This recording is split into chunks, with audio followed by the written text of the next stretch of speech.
Bak beni yapmışlar. Evet. Selamünaleyküm değerli dostlar, güzel insanlar. Kral Kuşçu TV takipçileri. Buradan herkese saygı ve sevgilerimizi sunuyoruz. Güzel bir yerdeyim. Değerli bir kardeşimle beraberiz inşallah. Bir röportaj yapacağız. Kuşlarımız yerde. Kuşlar banyo yapıyor şu an. Uçurtmuyoruz. Evet. Sevgili kardeşim Ufukcan. Merhaba abi. Seni biraz tanıyabilir miyiz? Selamünaleyküm. Ben Ufuk İlbaş. Hollanda'da kalıyorum. Hollanda'nın Almelo şehrinde. Zafer abiyle buluştuk. Burada Nuri abinin mekanında, sağ olsun, bizi ağırlıyor. Başka işte ben de kendi çapımda güvercinle uğraşıyoruz. Kanatlı seviyoruz. Daha ne diyeyim Zafer abi? Nerelisin? Aslen Yozgatlıyım ben. Tamam. Kaç senedir bu iş yapıyorsun? Ne zaman başladı? Aynen herkesin söylediği gibi hani çocukluktan bir tutkumuz var diye. Çocukluktan beri yapıyoruz ama Hollanda'ya geldik, bir 10-12 yıl ara verdik. Ben profesyonel kanarya besledim. Renk kanaryası. Hollanda genelinde çok fazla şampiyonluğum var. Bu işi profesyonel olarak yaptım. Hollanda genelinde de çok şampiyonluğum var. Daha sonra güvercin sevgisi ağır bastı. Kanaryayı tamamen... Süs olarak mı başladınız yoksa? Kanarya renk. Yok, öbürünü diyorum. Güvercin sevgisi. Güvercin sevgisi biz küçükken 6-7 yaşındayken babamız götürdü. İşte ev kuşu derdik biz. Çağışırlı. Yozgatlılar bilir. Çağışırlı, evet. Kubalı, evet. Takkalıya, yani arkadan takkalıya kubalı derik. Onlarla beraber biraz dedik, yani çok da yuva yaptık. Profesyonel yuva yaptırdı. Marangoz getirdi. Küçüklükten beri bir güvercin tutkumuz var. Aslında ben küçükken güvercinde has kumruyu çok severim. Sivas kumrusu. Ahır kuşudur ama has kumru çok güzel öter. Çok da severim. Burada imkanımız olmadı. Burada şimdi oyun kuşunu besliyoruz. Ben ağırlıkta hiç kırılmamış soy kuşu tercih ediyorum. Fazla yabancı kuş da sokmamaya çalışıyorum. Damızlık yapmaya çalışıyorum. Daha damızlığım yok. Şimdi ben öyle kalkıp da 2 kuşu eşledim, bunlar damızlık diyen biri değilim.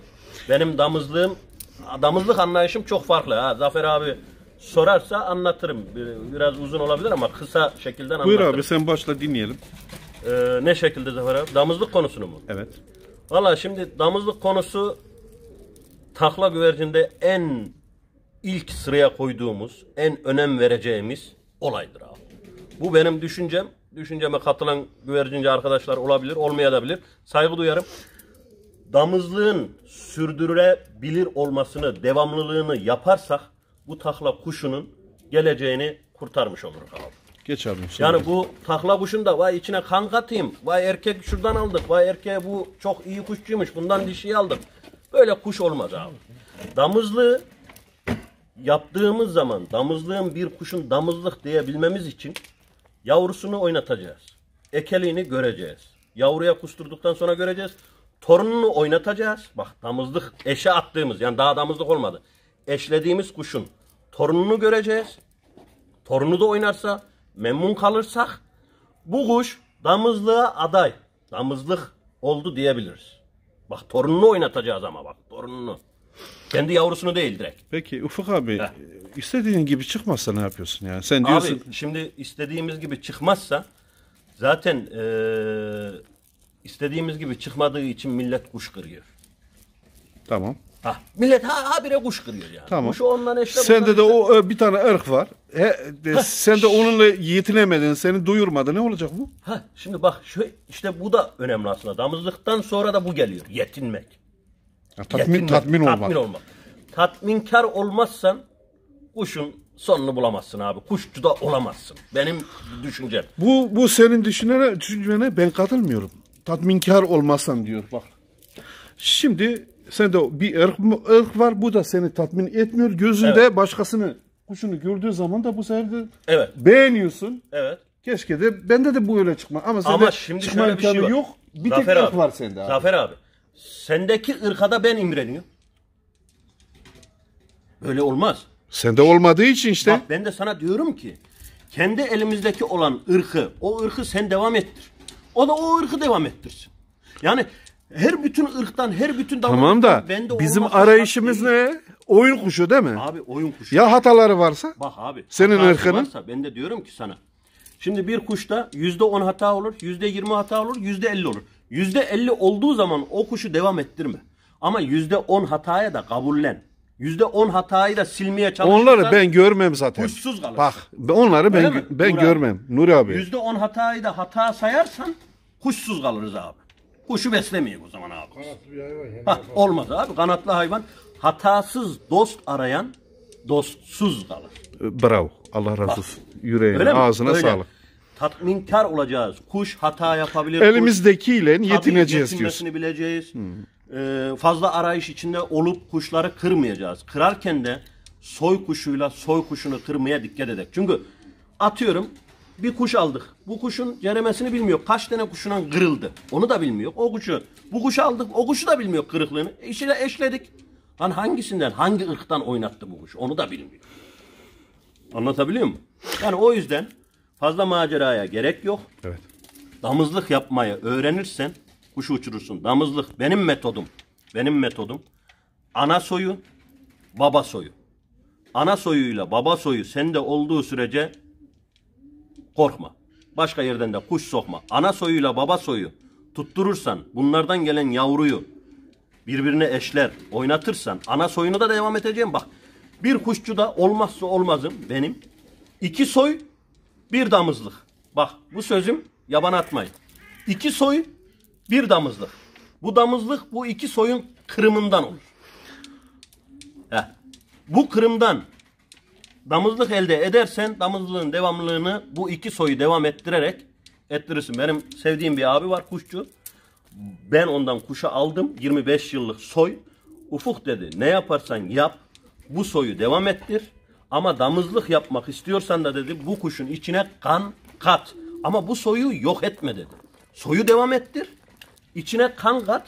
Eğer tutturduğun kanı da dedi. Tutturduğun kan atıyorum Zafer abinin kuşuysa Zafer abiden o bir çift o tutturduğun kandan soy kuş al onu da devam ettir.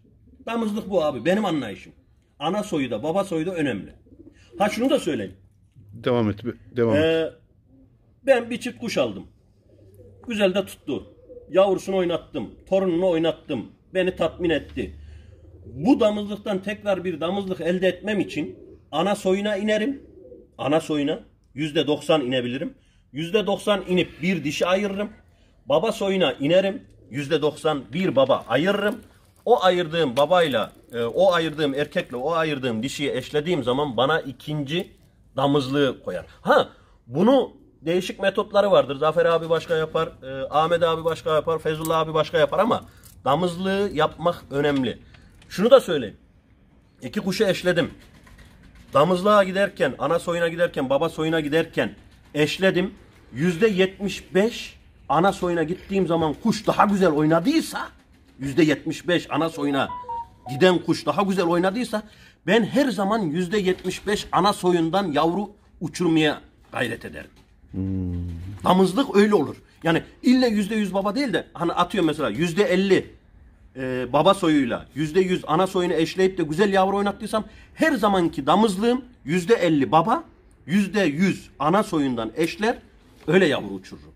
Onu da zaten seyisliğini yapan, üreten adam hangi kuştan tatmin olduysa onun baş damızlığına inerek damızlığı yapar Zafer abi. Nuri kardeşim, ağzına, yüreğine, gönlüne sağlık. Çok İnşallah, güzel. İnşallah. Çok güzel. Ben de memnun oldum. Bir dahaki sefere görüşürüz inşallah. Yok. Çok anlatılacak şey var. Daha değil abi. Ha, buyur. Tamam, anne, sor. Ben bitti demesem bitmez. Tamam. Sen Kim sor, diyordu ben bunu? cevaplarım. Biz bittik de ne? Biz bitti demeden bitmez. Sen sor ben cevaplarım. Evet. Şimdi anlattıkların doğru, mükemmel. Bilmeyen arkadaşlar var. O da Ya sorun değil. eksiklerim varsa, Estağfurullah. benim bilgime eksiklerim var ki vardır. Ona da inanırım. Olan bana ulaşsın, tamamlasın. Ufuk kardeş şuraya kadar doğru. Şuradan sonra şu doğruyu yapacaksın derse ben ona da gayrım. Çünkü ben doğru bildiğim yanlışı düzeltme taraftarıyım. Bunu nasıl yaparsın abi? Bu Değil mi? video. Senin tamamlayacağın bir şey varsa ben kabul ederim. Ufuk kardeşim, bu videoyu yayınladığımızda Evet. yorumlar sana aittir. Yani takip edeceksin. Ederim Çünkü bu işte. senin şeyin. Evet. Adamlar soru soruyor, cevap yazıyorlar. Anlatabiliyor muyum? Evet Ufuk kardeşim. Şimdi öyle bir soru soracağım ki sana. Sor inşallah. Bir bilgim varsa cevaplar. Yo Bilgim yoksa. senin bu anlattıklarından Evet. oradan bir soru soracağım. Tamam. Elinde %100 bir tane dişi var. Tamam. Damarını çok iyi biliyorsun. Evet. Gerisini biliyor. Yani. Gerisi hep öldü, bir tane kaldı. Başka bir şey yok elinde. Şimdi bu değerli arkadaşlarıma aynı soya devam etmek için ne yapacağız? Sen bunun cevabını ver bakalım. Elinde bir tane dişi var. Şimdi elimde dişi var. O dişinin Başka ne yerde yok. Tamam. Ne karakterde, nasıl bir tip kuş olduğunu Matematiksel olarak cevap vereceğim. Bak. tamam matematiksel olarak veriyorum ama önce ona yakışan bir erkek. Yakışan bir erkek nedir? Kırılmamış soy bir erkek. Onun karakteristik yapışına uygun kuş. Yani atıyorum sana götürüp de şebabı vurmam. Anladın mı? Onun karakteristik Rengine mi yapısına- bakacağız? Renk olarak değil de göz, gaga, göz gaga çevresi birbirine yakışıyor mu? O kuşun nasılsa ayak, renk. yapısı, kuyruk, kanat yapısı onunla En beraber. son renk geliyor. Tabii renk en son. Evet. Renk en son abi. Evet, tamam. Şimdi bazılar diyor beyaz siyaha vurulur mu? Vurulur abi. Onu Eğer- bulduk bir yerde. Ha, bulduk onu. Nereden bulacağız abi? Onu da abi değerli bildiğimiz kuşçulara bakarız. Kuşumuzu anlatırız, dişi kuşumuzu. Ona uygun varsa var der. Bakarsın uygunsa münasip görürsen eşlersin. Eşledikten sonra ana soyunu elde edeceğiz değil mi? Ana soyunu %100 elde edemeyiz. Bak bu bir Yok. matematik. Hah, %100 elde edemeyiz. Evet, bravo, Bak bravo. %100 diyemem. sana. Bravo. Devam. %85 olabilir. Bak %100 imkansız. Yapamayız. Ama %85 yaparım. %99.9.9.3'tür her zaman. O çok zor ama vurduğumuz kuşa bağlı. Vurduğumuz yani eşlediğimiz Devam kuşa bağlı. edeceğiz. 100% prosent oluyorum. Türkçesi nedir? %100. %100 dişi. Evet. Diğer erkek %0. Devam et. Birbirine vuruyorsun. Birbirine vurduk abi. Şimdi Ne oldu? bundan, Çıkan. yavru %50 olur. Tamam. %50 ana soy olur. %50 iki tane aldın. baba soy olur. Heh, İki tane aldın. İkisi de dişi. Şans. İkisi de dişi. Olur mu? Tamam Olur. devam et. İkisi de erkek. Olur mu? Olur. Tamam olabilir. Ondan sonra çıkan yavruyu erkekse diyorum. İkinci çanağa mı geçtik? İkinci veya üçüncü veya birinci çanakta buldun erkeği. Tamam, Fark etmez. tamam. Ha benim düşüncem üçüncü çanakta bulursan daha güzel. Üçüncü Tamam. ağızda. Üçüncü Tamam. çanaktaki Tamam. erkeği. Ben öyle yaparım. Üçüncü çanaktaki erkeğe vurursan onun %50'lik payı daha yüksektir. Niye? Çünkü erkekle dişi birbirini ilk seferde tamamlayabilmeyebilir. Üçüncü yavruda daha güzel tamamlıyor kendini. Üçüncü yavruda genetik yapılarını daha güzel alıyor. Yani erkekle dişiyle. bir dakika. Yani ilk vurduğun kuşlardan üçüncü çanak mı diyorsun yoksa alt alta vurduğun üçüncü çanak mı diyorsun? Yok ilk eşlediğimiz kuşla. Kuşlardan üçüncü çanak Üçüncü diyorsun. çanak olur, dördüncü çanak olur. Fark etmez. Üçüncü çanaktan sonraki bir erkek Evet. elde edip de anasına tekrar vurduğum zaman, anasına tekrar vurduğum zaman çıkan yavru %75 ana soyu olur. %75 ana soyu. Çıkan erkeği tekrar anaya vurdun. Vurdum. Kendi yavrusunu vurdun. Evet aynen. Ana soyuna gidiyor. Kuş oynatmaya gitmiyor bak. Sakın yanlış anlamayın. Kuş şöyle oynar demiyorum. Ana soyuna. Biz ana soyuna yani ana genetiğine, ana kanına gitmek için. Evet. Anaya vurduğun zaman Bunun daha iyi bir yöntemi yok mu Ufuk? daha iyi bir yöntemi yok abi. Var abi. Sen anlat ben dinleyeyim. Estağfurullah. Ben olsaydım ben ne yapardım? Ya ne Kısaca yapardın abi? benim anlayışım senin anlayışına da saygı duyuyorum. Belki seninkinden de benimkinden daha iyi üstündür. Aynen. Benim Anlat yaptığım şu. Tamam. Elimde %100 bir tane Tamam. dişi var. Erkeği buldum, vurdum. Ana Düşen soyuna yavru, vurmak istiyorum. evet, düşen yavru ne oldu? %50 çıktı. oldu. 2 tane yavru aldım. Tamam. Biri erkek, bir dişi. Tamam. Veya ikisi de dişi oldu. Tamam. Diğer çana bir çanak daha aldım. Altlı Tamam. üstü oldu bu sefer. Tamam. İki çanak. Tamam. Oradan bir erkek aldım. Tamam. O erkeği aldım. Kardeşine vurdum. Tamam. Dişiye. Tamam. Daha orijinal bir tanesi aldım. Tamam. Onu da tutar annesine vurdum. Bak. O zaman geriye gitmiş oluyor. Nasıl Şimdi geriye? yavruya vurduğun zaman %25 anadan %25 babadan almış oluyor. %50'yi düşürmüş oluyorsun sen. Yolu uzatıyor. Bak Bravo. %25'e düşürüyor. Bravo. Anlatabiliyor muyum? Bravo. Hah. Evet. %25'e düşürüyorum. Ben sana direkt hemen ana soyuna gitmenin en kolay yönünü Yani gösteriyorum. direkt ama sen yavruyu vurmaya çalıştın. Yavruyu vuruyorum. Bak, Yavru ana soyuna %50 değil miydi? %50. Vurduk. Devam et. Tamam vurduk. %75 çıktı yavru. %75 çıktı yavru. Değil Evet. mi? Şimdi bak arkadaşlar ben bu şuraya bir düzeltmeye getireyim. Şimdi benim yaptığım oyun kuşu oynatma açısından Benimki abi soy. Soya Onun gidiyor. için ben karışmaya çalıştım. Soya gidiyor. Ha, onun yaptığı daha iyi şu an. Soya gidiyor. Ben tebrik ediyorum. Oynatmaya Devam. değil. Oynatmak için daha değişik Tamam, anlatırım. sonradan yaparız. Soya onu. gittim. %75 aldım. Aldın. %75 erkek. Yine böyle %75 aldığım erkeğin de yine 3. çanağına giderim. İlk çanaktaki %75'i vurmam.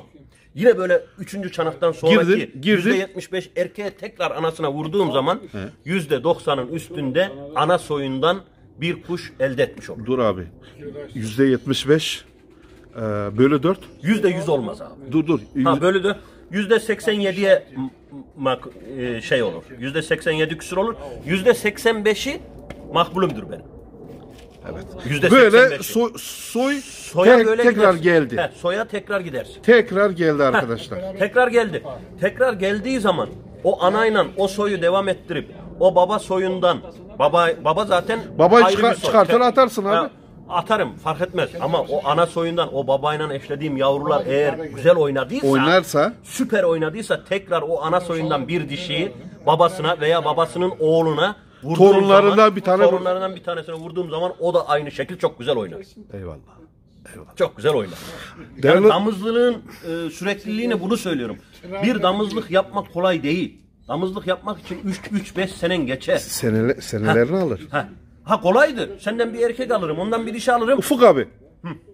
Matematiksel olarak bu yaptığımız işlem kaç sefer yapmalıyız ki tam netice alalım. Sen %85 dedin benim için yeterli. Minimal 3. Evet. Eğer 4 olursa daha güzel olur. Ben de ekleme yapayım arkadaşlar. Büyük kuşçular diyorlar ki 7 sefer yapmalısın ki o vurduğun erkeği içeriden tamamen çıkması için. 7 sefer. Tamamen bak bunu matematiksel, mantıksal ne yaparsan yap o erkeğin kanını %100 silemezsin. Bak, bu Silemezsin. gerçek. Ama gen olarak, huy olarak tabii ne kadar bak ben sana dedim ya minimal 3 4 olursa daha güzel olur. Tabii 5 olursa daha güzel olur. 6 olursa daha güzel olur. 7 olursa daha mükemmel olur. Yani çok az oynar. Yani benim 3'ünün 4'ün arasında %2 pay oynar. Ama oynar. Yani oynamaz değil. %2 oynar ama oynar. zaten vurduğun kuş da eğer zaten kendisi de oynuyorsa yavrusu Tabii. diğer erkeğe de lüzum yok. Tamam lüzum yok. Yani ondan sonra zaten %75'ten sonra %85'ten sonra. ama bu her zaman olmuyor işte Zafer abi. Bu her zaman olsaydı zaten Peki tuttururduk kuşları. Peki arkadaşlar çok güzel bir konuya hiçbir zaman bak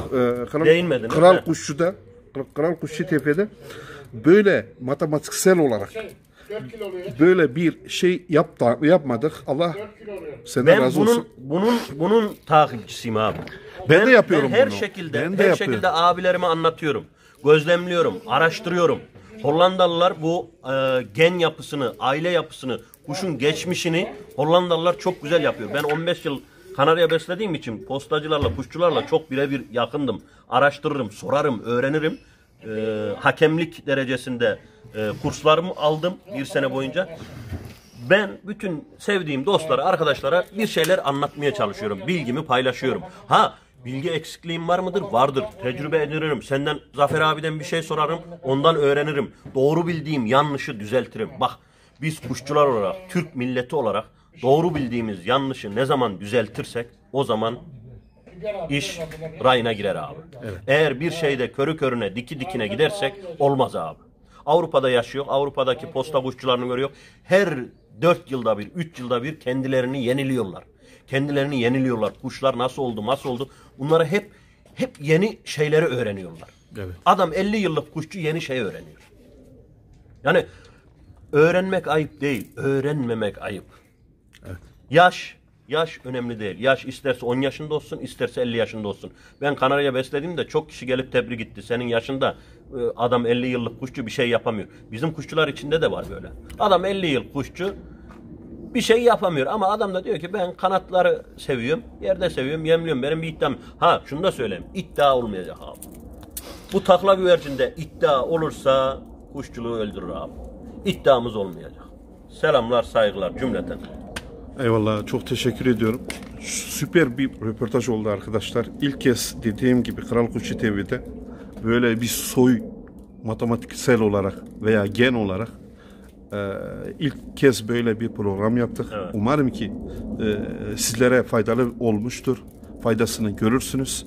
Buradan herkesin huzurunda öncelikle Ufuk kardeşimi tebrik ediyorum. Bu güzel anlatımlarından sonra ağzına yüreğine sağlık kardeşim. Şunu da söyleyeyim. Biraz sonra devam edeceğiz. Şunu da söyleyeyim. Yok, şunu da söyleyeyim. Bu eşlemede eğer anayla babadan çıkan yavrularda çok aykırı bir renk çıkarsa, aykırı bir renk, o kuşu uçurun. O kuşu uçurun, kuş izleyin. Aykırı renk çıkarsa. Mesela atıyorum. Soyda diyorsun değil mi? Soyda. He. 20 tane aynı ana babanın rengine yakın 20 renk aldın. Bir tanesi farklı. Farklı attı. Abi o kuşu oynat. Tamam. O kuş manyak oynar. Eyvallah. Çok sağ ol. Allah razı olsun.